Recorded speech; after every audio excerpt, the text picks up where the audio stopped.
మన రక్షకుడైన యేసుక్రీస్తు ఘనమైన నామములో మీ అందరికీ నా శుభవందనాలు తెలియజేస్తున్నాను. బాగున్నారా? దేవుడు ఉదయకాలం దేవుని కృపా వాగ్దానం అనే కార్యక్రమం ద్వారా దేవుని సన్నిధిని మనం అందరం కూడా సంతోషంగా ప్రతిరోజు ఆయన వాగ్దానాన్ని వింటూ దాని ప్రకారంగా జీవిస్తూ మన సంతోషంగా మన కుటుంబ యాత్రను కొనసాగించడానికి దేవుడు మనల్ని ఎంతగానో ఆశీర్వదిస్తూ ఉన్నాడు. ఈ దినాన్ని దేవుడు మనకిస్తున్న వాగ్దానాన్ని ధ్యానించుకుందామా? యెజ్రా గ్రంథం 8వ అధ్యాయము 22వ వచనం. మేలు కలుగు చేయుటకై ఆయన్ను ఆశ్రయించే వారందరికీ మా దేవుని హస్తము తోడుగా ఉండును. దేవునికి స్తోత్రం, హల్లెలూయా.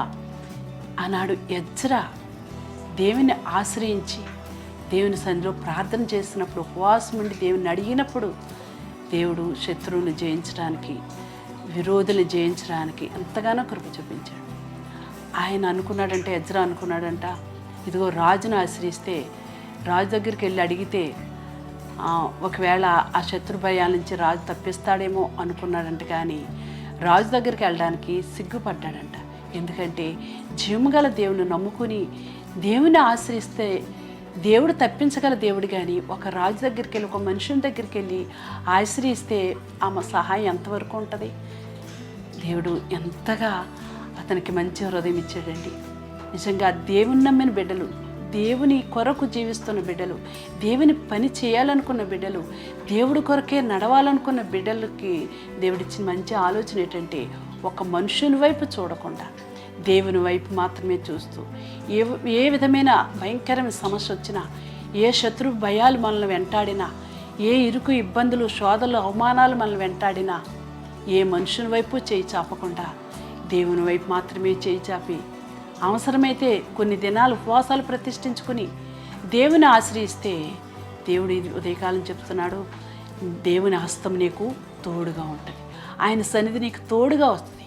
అటువంటి అనుభవం నువ్వు కలిగి ఉన్నావా? నిజంగా యెజ్రా ఆయన జీవితాన్ని మనం ఆలోచన చేస్తే, శత్రువుని జయించడానికి, శత్రువుని ఓడించడానికి ఈ మనుషుల సహాయాన్ని కోరుకోలేదు, రాజు సహాయాన్ని కోరుకోలేదు. ఒక దేవుని సహాయాన్ని కోరుకుని దేవుని వైపు చేతులెత్తాడు, ఉపవాసం ఉండి ప్రార్థన చేశాడు. దేవుడు ఆ నదిని దాటి వెళ్ళడానికి దేవుడు కృప చూపించి, దారిలో ఎంతోమంది శత్రువులు అడ్డుగా వచ్చిన, ఆటంకపరిచిన వాటన్నిటిని జయించుకుంటూ వారందరినీ దాటుకుని వెళ్ళడానికి దేవుడు కృప చూపించాడు.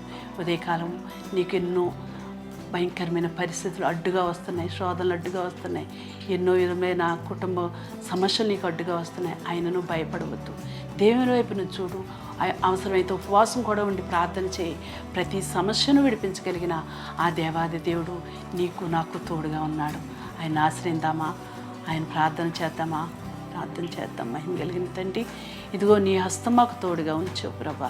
ఆనాడు యెజ్రా ప్రభ నీ మీద ఆనుకుని ప్రభా ప్రయాణం చేసినప్పుడు తండ్రి, నిన్ను అడిగి నాయన నీ సన్నిధిలో ఉపవాసం ఉండి ప్రార్థన చేసినప్పుడు, దేవా నాయన ఇదిగో నది దాటి వెళ్ళడానికి ప్రభా మార్గ మధ్యలో ఎంతోమంది శత్రువులు పొంచి ఉండి అయ్యా అతను ఆటంకం పరిచినా దాన్ని తప్పించుకుని వెళ్ళడానికి ప్రభా కృప చూపించిన దేవుడు. ఈ దినాన్ని మా జీవితంలో కూడా ఎన్నో సమస్యలు, ఎన్నో ఇరుకులు, ఇబ్బందులు ప్రభా, ఎన్నో రుణబంధకాలు నాయన, అయ్యా కుటుంబ సమస్యలు, ఇవన్నీ దాటుకుంటూ ప్రభా నీతో మేము సాగిపోవాలంటే ప్రభా నీవు మాకు తోడుగా ఉండాలయ్యా. నిన్ను ఆశ్రయిస్తే తప్పకుండా నీవు మాకు తోడుగా ఉంటావు.